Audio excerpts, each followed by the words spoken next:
Seuls, nous ne pouvons rien. Ensemble, nous pouvons pratiquement tout. C'est le leitmotiv de l'orateur suivant, Robert Roland, qui est adjoint du gouverneur. Il est membre du club de Fleurus Aéropole. Mons-Bruyère, bien sûr. Il va nous parler, dans ces temps de pandémie, de la joie de l'interclub. Robert, à toi.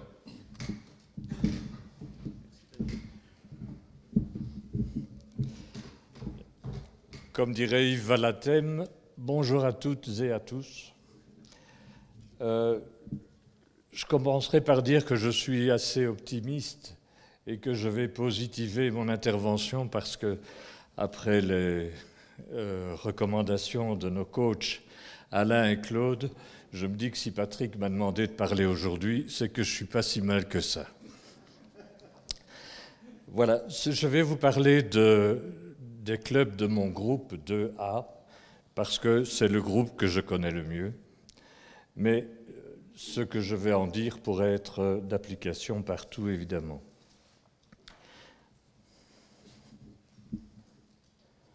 Voilà. Donc, comme partout en Belgique, les clubs rotariens se sont mobilisés, chacun selon ses possibilités et les sollicitations reçues, lors du déclenchement de la pandémie. Tant les besoins se sont révélés brutalement pressants et urgents pour faire face à une situation que la plupart d'entre nous n'avions jamais connue. La mobilisation et la générosité ont été telles que, l'année dernière, à titre d'exemple, et rien que pour le groupe 2A que je connais mieux, nos clubs ont contribué à raison de 155 499 € aux efforts du Rotary. Il y a eu vraiment un débordement de générosité. Parallèlement, la plupart des actions de fundraising qui nous généraient habituellement les moyens d'action ont été interdites, alors que les appels à l'aide se multipliaient et se sont vite avérés comme devant durer dans le temps. Alors ce matin, Patrick m'a demandé il m'a donné la chance et l'occasion de vous présenter un précieux outil dont nous disposons déjà depuis 18 ans, déjà dans la région montoise, et auquel nous avons pu recourir très rapidement. Je vais vous parler de notre interclub, puisque je crois que nous sommes le seul interclub du district.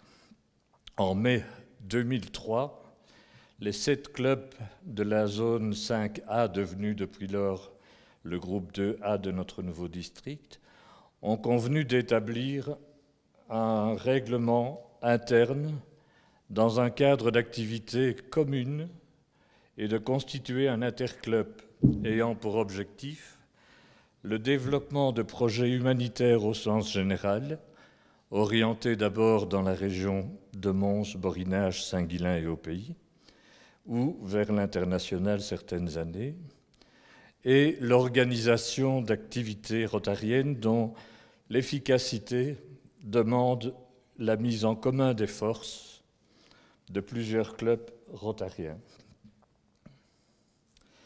Cette organisation, bien rodée au cours des ans, est gérée par un comité composé de représentants de tous les clubs du groupe, très proactif et efficace, a notamment organisé, sans être exhaustif, au théâtre de Mons 2 fois le concert de gala des lauréats du concours Reine-Élisabeth, qui n'avait lieu habituellement qu'aux Beaux-Arts à Bruxelles, des spectacles d'Alain Souchon, de Maxime Le Forestier, de Virginie Hoc, des frères Taloche.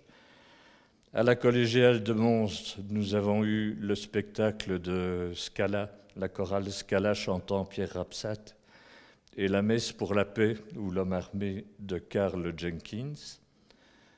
Chaque année, on organise des collectes de vivres à la sortie des principales surfaces et le fait d'être en interclub permet de couvrir toutes les supérettes et grandes surfaces de la région le même jour, avec les répercussions, bien sûr, médiatiques que cela entraîne. Et, indépendamment de cela, nous avons chaque année 1 ou 2 réunions statutaires communes, donc qui remplacent les réunions statutaires de chaque club, et où on accueille un conférencier plus notoirement connu, tel que Dominique Rimbourg, le fils de Bourville, ou Jean-Jacques Cloquet, l'ancien CEO de Charleroi, Peridaisa et manager de l'année 2018. Et c'est toujours une occasion de se rencontrer. Je crois que tous les membres de nos clubs ont vraiment l'occasion et l'envie de se rencontrer. On est entre 80 et 150 personnes à chaque occasion, ce qui est pas mal du tout. Et cette année, ces manifestations n'ont pu être organisées puisque nous devions nous conformer aux consignes de confinement parfois sévères. Voilà. Mais dépendant du fédéral ou du Rotary international, liés à la pandémie. Et pourtant, avec la durée, les besoins et les appels à l'aide se multipliaient, mais aussi se hiérarchisaient en établissant et en affinant les priorités qui n'étaient plus nécessairement médicales. Point. Le comité de l'Interclub a alors choisi de favoriser l'aide vitale et à l'alimentation et à l'hygiène, indispensable à une vie digne et au maintien de l'estime de soi, en soutenant 11 associations qui ont toutes été proposées par les 7 clubs dans la région. Il y avait les Restos du Cœur, le Foyer Saint-Augustin, la Maison Saint-Paul qui accueille des hommes brisés par la vie ou sortant de prison. Il y a l'Entraide protestante, l'Armée du Salut, les Maisons Croix-Rouge, Saint-Vincent-de-Paul, etc. Toutes ces associations étant peu ou pas soutenues ni subsidiées. Le confinement nous avait privés de nos réunions et de nos retrouvailles, et le comité de l'Interclub a suggéré à chaque club de proposer à ses membres, toujours sur base volontaire bien entendu, de verser l'équivalent des repas dont on ne voulait pas faire l'économie à cause de la pandémie. Et cela a permis de récolter à peu près 1 500 € par club, soit une cagnotte de 10 500 €. Et cette solution a été en général bien accueillie, présentait l'avantage non négligeable de ne pas vider les réserves qu'on n'arrivait plus tellement à remplir, à renouveler.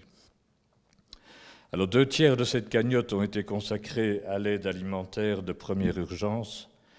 Le tiers restant a fourni des produits d'hygiène à quelques 5 000 bénéficiaires.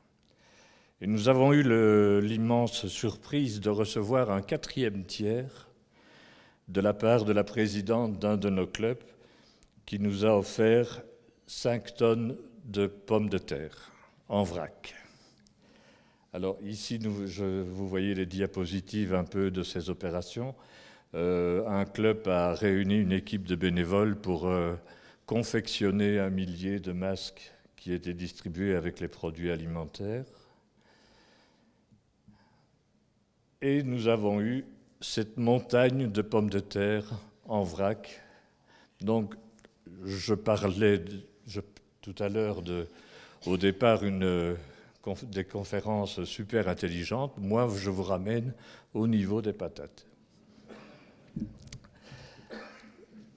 Il restait alors à mettre tout ça en musique et à faire jouer les relations pour essayer d'obtenir, au départ d'une somme relativement modeste par rapport à ce qui a pu être fait, de nombreux effets de levier. Alors le fait d'être regroupé en interclub et le montant quand même respectable de notre investissement nous a permis de négocier et d'obtenir 4 900 kilos de denrées alimentaires. Donc on a fait 700 colis alimentaires, je crois qu'on nourrit les 700 familles pendant une semaine. La mise en place des 5 tonnes de pommes de terre, voilà ce que ça donnait. On s'amuse aussi au Rotary.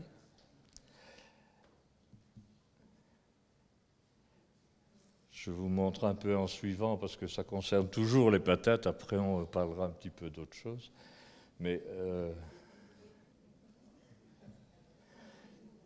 j'aimais bien vous montrer toutes ces dias parce que le Rotary, ce n'est pas uniquement rassembler de l'argent ou donner de l'argent à tire-larigot, on peut aussi donner de la transpiration. Et je peux vous assurer que pour confectionner tous ces sacs de 25 kilos, ça a pris un certain temps et en tout cas, ça a donné une très belle ambiance. Il fallait organiser aussi les transports, la répartition des vivres au niveau des différentes associations.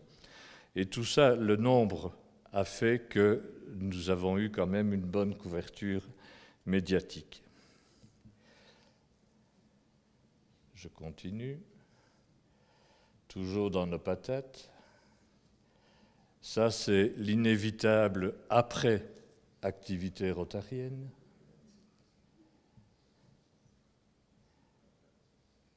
Ça fait aussi partie de notre image quand même de marque. Là, ce sont des représentants en partie d'associations et l'équipe. Et nous étions très soucieux quand même de respecter les consignes, notamment à ce moment-là, elles étaient assez sévères, les consignes de distanciation sociale et de port du masque. Là, nous avons les préparatifs de colis. Donc, on a dû constituer les colis distribués aux associations et organiser leur prise en charge.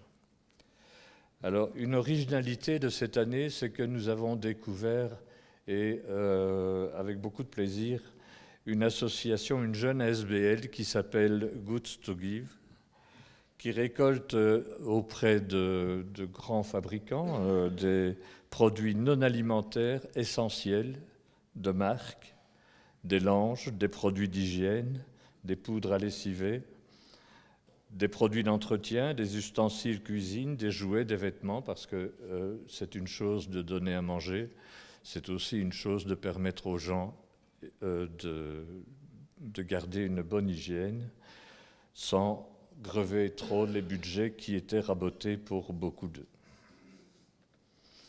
Et cette association met ses produits presque gratuitement à disposition. On les trouve facilement sur Internet. Ça, c'était la préparation des colis par association. Et voilà cette association G2G qui nous a permis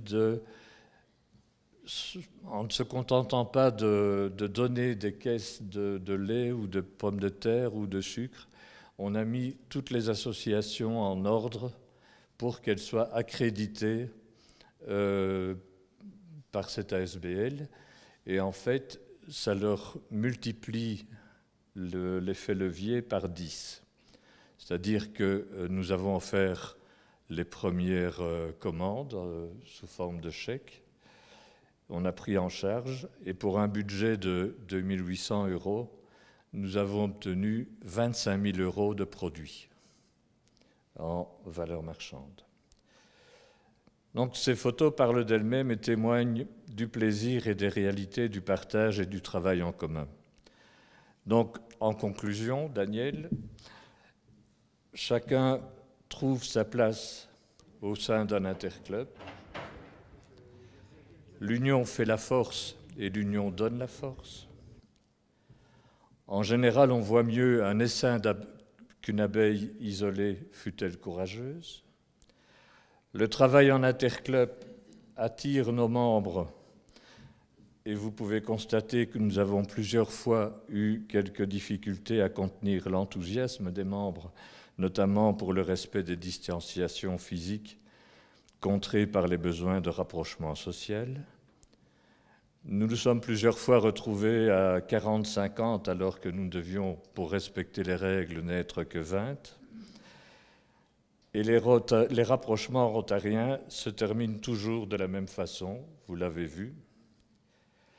Et j'espère votre indulgence pour tout ce que je n'ai pas dit, notamment concernant les nombreuses actions individuelles et la créativité des clubs, mais il m'aurait fallu au moins une demi-heure.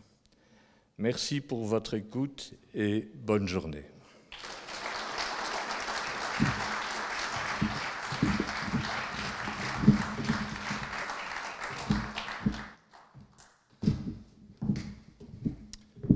Merci Robert. Si la pandémie a quelque peu eu un impact sur l'action des clubs, l'a peut-être un peu freinée, voire transformée, elle a surtout diversifié et on voit bien que l'originalité et l'initiative ont fait le reste. Voilà un témoignage de ce que les clubs peuvent faire, même dans des circonstances difficiles. Et je crois qu'il y a des tas de clubs qui peuvent témoigner plus ou moins dans le même sens. Ce n'est pas parce qu'on était à distance qu'on n'a rien fait.